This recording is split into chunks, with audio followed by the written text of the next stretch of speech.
السلام على سيدنا مولانا محمد وعلى اله وصحبه اجمعين. ازيكم يا حبايبي؟ عاملين ايه؟ يا رب تكونوا بخير. تعالوا بقى بينا النهارده نعملوا صينيه بطاطس، يعني ولا تسبكيها بقى ولا تعملي لها ايه الحاجات اللي بتتعب المعده دي. تعالوا معايا هنعملوا صينيه بطاطس بيضه ان شاء الله كده بالفراخ. يعني يعني لو قلت لك اطعم صينيه بطاطس يبقى انا كده ايه بضحك عليكي، لان هي فعلا بجد اطعم صينيه بطاطس هتاكليها بطريقتي باذنك يا رب. انا هنا معايا دي بطاطس انا مقطعاها زي ما انتم شايفين كده ايه حلقات، وحطها في الميه عشان ما تسودش. هنا معايا طماطم طرنشات، معايا بصل مقطعاه حلقات اهو زي ما انتم شايفين، معايا فلفل اخضر، معايا توم مهروس في معايا طبعا الفراخ اهي. وهنا بقى التوابل بتاعتي هتبقى ايه؟ معايا ملح، معايا فلفل، معايا جنزبيل، معايا بهارات فراخ، معايا كزبره ناشفه، معايا شويه زعتر، معايا شويه روزماري. الروزماري والزعتر بيبقى يعني جميل جدا جدا في الفراخ. جربوه بجد بجد بيفرق مع الفراخ. تمام. هنا الفراخ بتاعتي زي ما انتم شايفين كده، انا غسلها كويس جدا منضفاها، شايله منها الماده الممزلقه بتاعتها، شايله منها الحته اللي هنا دي عشان دي تعتبر مركز السموم بتاعت الفراخ. منضفاها غسلها كويس ونقعها بدقيق وملح وليمون. بسم الله ما شاء الله. بصوا اللحم لازم يزيق كده ايه من النظافه. تمام يا حبايبي، يلا بقى بينا نبداوا ونسموا ونشوف احنا معانا ايه. هنبداوا بايه؟ معانا ايه؟ بالبصل اللي احنا معانا اهو، هنبداوا بيه كده. معايا الفلفل والثوم. صينيه البطاطس دي بتبقى طعمها جميل وريحتها تحفه وخفيفه وجميله. احلى بقى الايه ما تسبكي لها وتضربي لها الطماطم، والطماطم اهو زي ما انتم شايفين كله في ايه في بعضه كده. وهنحط التوابل وهنيجوا عاملين ايه؟ بصوا بقى، اهم حاجه تعملوا الحركه دي، ان انت تفككي كده بحلقات البطاطس زي ما انتم شايفين كده. الحركه دي مع البطاطس والفلفل والثوم والريحه وهم ريحه الخلطه حكايه. الخلطه دي بتبقى خلطه خشنه، بتبقى جميله جدا كده. بتغمسي بيها لو انت عامله رز بتغمسي بيها العيش، بتبقى جميله. هتاكليها اكتر ما تاكلي كمان الفراخ. جربيها بالطريقه دي والله ما هتندمي. انا يعتبر حاجتي كلها ني في ني. ليه؟ لان انا بحب الحاجه دي، بتحسي ان هي يعني حلوه كده وما بتتعبش المعده. بصوا زي ما انتم شايفين كده، وظبطت الملح بتاعي كده ايه ومية مية. هنزل بالايه بالفراخ من اللي معايا اهي اهي. بصوا انزلوا بقى بالكميه اللي معاكم. هتمسكي بقى ايه، هتتبلي بقى اهو. تبلي بقى فرختك من جوه ومن بره. ويا سلام بقى كمان لو معاكي وقت وتسيبي الفراخ دي في التتبيله، هتبقى طعمها حكايه.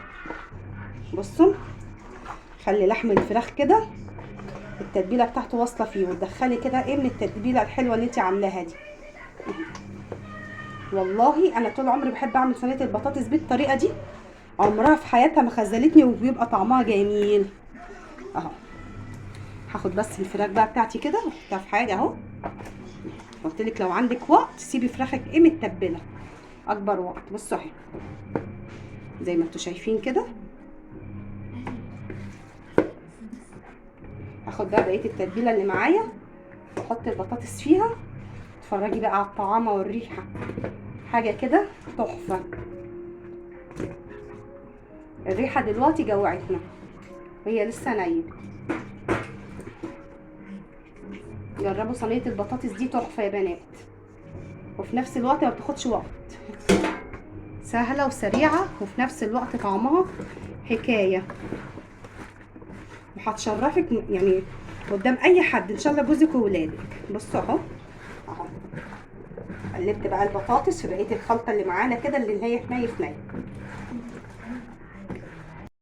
بصوا بقى هننزله بقى الخلطه دي تحت كده، وما تسيبيش حاجه من التتبيله، خساره.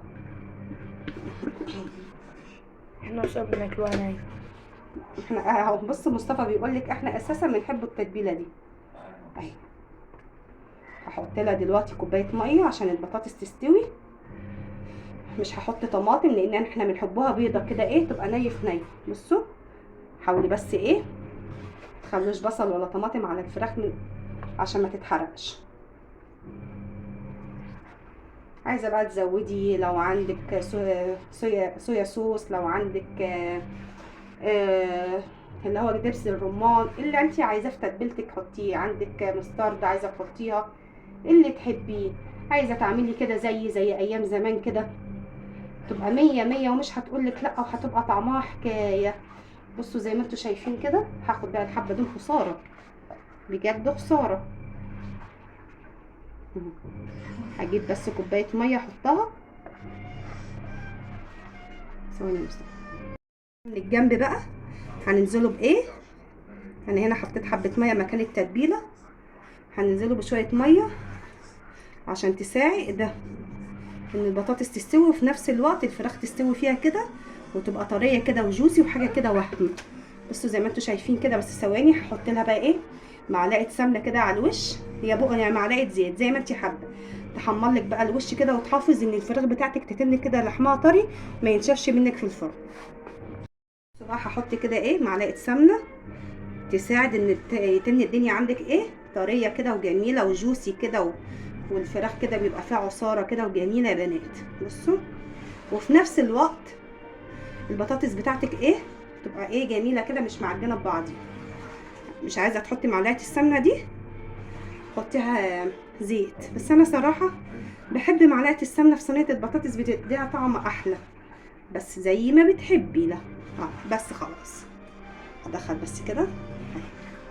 ايه رايكم بقى في الشكل دلوقتي؟ هدخلها بقى الفرن اللي هو الغاز، هعللها شويه من تحت لغايه لما يغلي، والجوانب تبقى ايه واطيه علشان الفراخ ما تتحرقش مني وتبقى نيه تمام. ونشوفوها بقى ايه لما تستوي.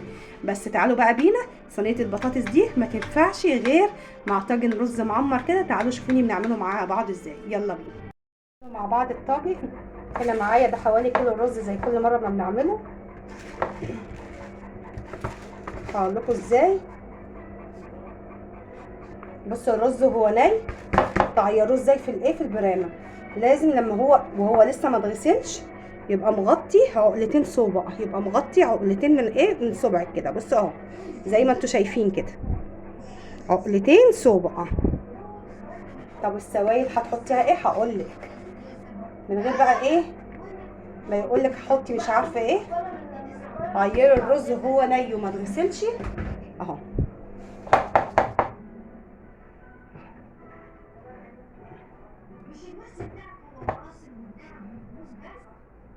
هحط حوالي معلقه كبيره ملح. المره دي بقى هحط ايه السمنه، وان شاء الله لاول مره هعمل الحركه دي، وان شاء الله يطلع البرامه حلوه. يبقى هحط الملح والسمنه زي دي سمنه بلدي، وانتوا عارفين الرز المعمر بيحب السمنه، بيحب الماده الدهنيه كده عشان يبقى ايه متظبط وجميل. هتقلبي بقى كويس عشان الملح يدوب مع الرز والسمنه ايه. لو عايزه تحطي حبه زيت حطي اهو. قلبي كويس، خلي السمنه الرز بتاعك يشربها والملح عشان تبقى حبات الرز بتاعتك مفرفره كده وجميله، مش لازقه في بعضيها ولا معجنه. وعشان خاطر الملح يخش في كل الرز، ما يبقاش فيه حته حادقه وحته ايه مش واصلها الملح. تمام يا حبايبي؟ تمام يا حبايبي. طب همسح بس وارجع لكم.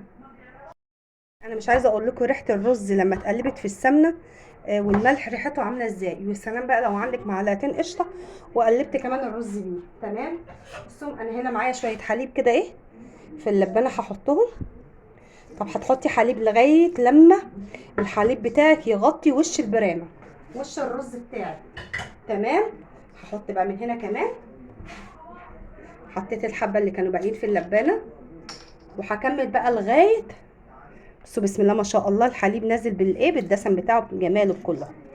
هتحطي حليب لغايه لما يغطي وش الرز اهو كده حلو تمام. مش هزود تاني.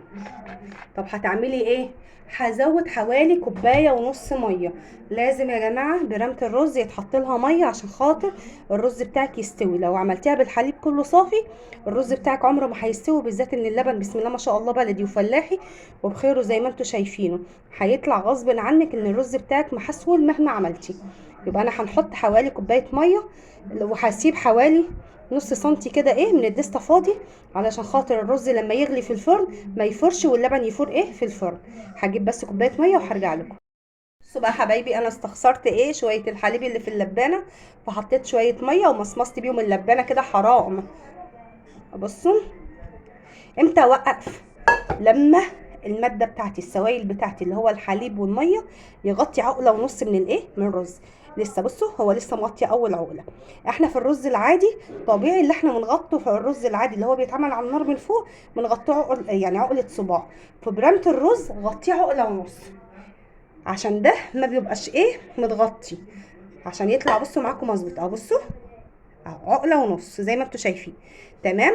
هدخله بقى الفرن. طب السوا بتاعك هيبقى عامل ازاي؟ هقولك. هدخله، لو انت فرنك ما بيولعش من فوق ومن تحت زيي، هتولعي الاول الشوايه، هياخد الوش، هياخد لون من فوق، ترجعي بقى تشغلي الفرن بتاعك يستوي ويبقى ايه، يتشرب اللبن بتاعه ويبقى مية مية. تمام. هدخله بقى الفرن. انا عندي الفرن بيشتغل من فوق ومن تحت. اول ما هياخد ايه يعني يدينا الطبقه الحلوه، اللون الحلو اللي احنا بنحبوه على برامه الرز، او بمعنى صح يعمل طربوش كده من على الرز، هطفي الشوايه وهسيبه بقى ايه يستوي على نار هاديه كده ويغلي على نار هاديه. هندخلوه بقى وان شاء الله هنسوي الاكل ونشوفوه ايه بعد ما يستوي. بيبي انا قلت لكم زي ما قلت لكم، انا هنا مشغله الشوايه اهو، والفرن شغال من فوق ومن تحت اهو. اول ما هياخد يعمل وش لون الوش اللي احنا بنحبوه في برامه الرز، هطفي من فوق وهسيبه ايه يكمل سواه من تحت. انا قلت لما صينيه البطاطس تستوي وبرامه الرز تستوي، قالت ايه بتنجانتين حلوين كده يستاهلوا بقكم كده ويفتحوا النفس، مع قرنين فلفل كده حلوين ايه، وقلت احشيهم معاكم. بصوا انا الفلفل ما بحبش اقرص عليه في القليه، عشان ايه يبقى طري كده وجميل. والبتنجان غسلته وشلت منه، يعني قطعت الحته دي من فوق من السكينه العنقود بتاعه وفتحته فتحه صغننه. ماشي. وهنا معايا دقه. الدقه دي عباره عن توم وهرسه شطه حمراء، وعصرت عليها ايه ليمونتين 3 كده ايه، وهنحشيها معاكم. طبعا البتنجان ده لسه سخن. تمام. تعالوا بقى نحشوه مع بعض. هو احسن حاجه ان انت تحشيه وهو سخن عشان يشرب الدقه ايه بتاعته. الفتحه اللي احنا فاتحينها هتساعدنا اللي هو يتفتح. بصوا البتنجان ايه طري وجميل ازاي. هتفتحيها كده زي ما انتم شايفين كده، وتحطي في كل بتنجانيه معلقه ايه، معلقه صغننه من الدقه. البتنجان ده بقى عشقنا، عشق جوزي وولادي بيعشقوه كده عشق، سواء المسلوق او المحمر.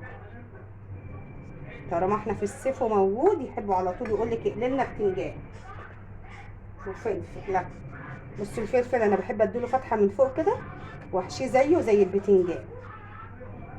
بصوا كده. طبعا الليمون بقى مع الدقه دي بتديكي طعم حكايه ووهم كده. هصفي بس من الزيت بتاعه ده. مين فينا بيحب البتنجان المقلي كده بيبقى جميل،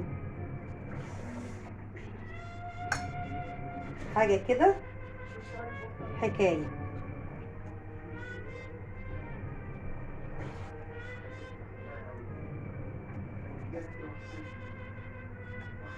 هحشيه بقى عشان ما اطولش عليكم.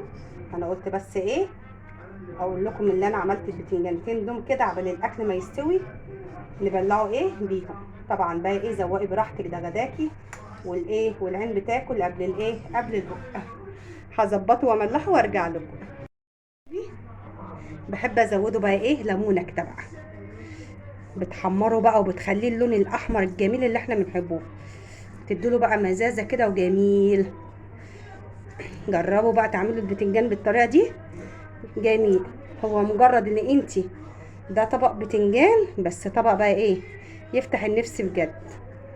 تاكليه بقى مع الفول والطعميه الصبح، تاكليه مع طبق باميه حلو، طبق ملوخيه كده قرداحي حلو، حاجه كده ايه وهم. انا بحب البتنجان، يعني البتنجان عندي ليمون. بصوا شكله.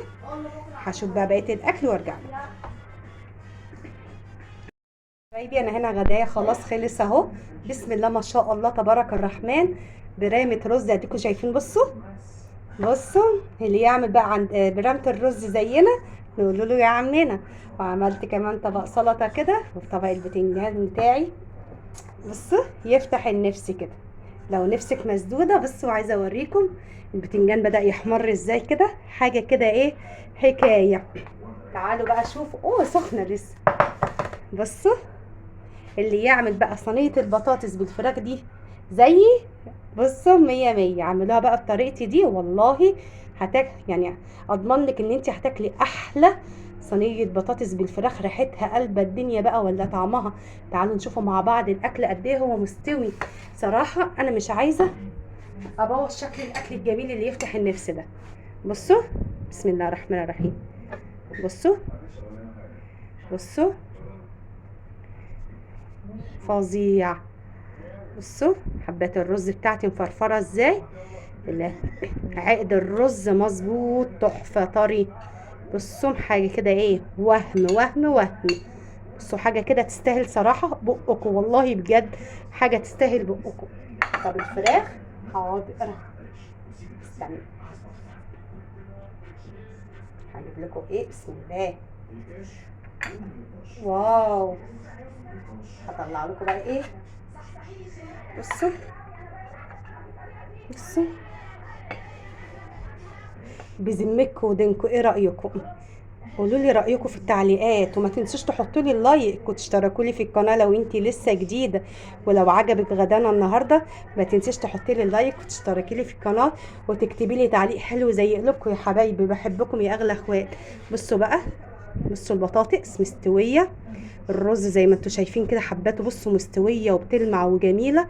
الفراخ واخده لون حكايه حكايه حكايه حكايه، طريه وجوسي وبتلمع. والسمنه اللي احنا حطيناها على الوش بصي مخليه الجلد بيقرمش كده. والفرخه بصوا من جوه، بصوا قلبها ابيض وجميل بقى، حاجه كده بجد بجد تستاهل بقكم. يا ريتكم جنبي. بصوا والله يا ريتكم جنبي لاكلكم احلى الاكل ده. وباقل حاجه عملت لاولادي سفره، يعني احسن من اي مطعم. لو عجبكم بقى اللايك الفيديو بتاعي ما تنسونيش في اللايك والشير وتشتركوا لي في القناه. ومع السلامه يا اغلى اخوات.